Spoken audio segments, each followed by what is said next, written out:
In today's tutorial, I'm going to show you guys how to set up and install your Epson EcoTank ET-7750 series printer on your Windows, Mac, or Linux PC or computer desktop device.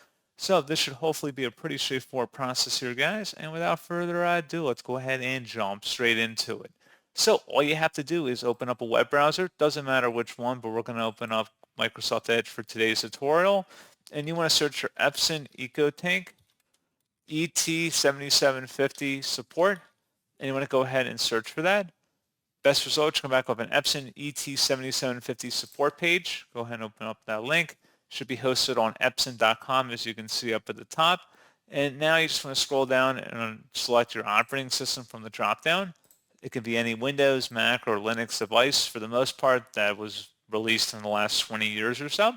So if you go underneath recommended for you, there should be a driver and utility combo package installer in here. Select download. And then once it's downloaded, there should be an executable file on your system. You want to just go ahead and run that once it's done downloading. And you want to go ahead and open up that file. Should be a verified publisher. Select yes.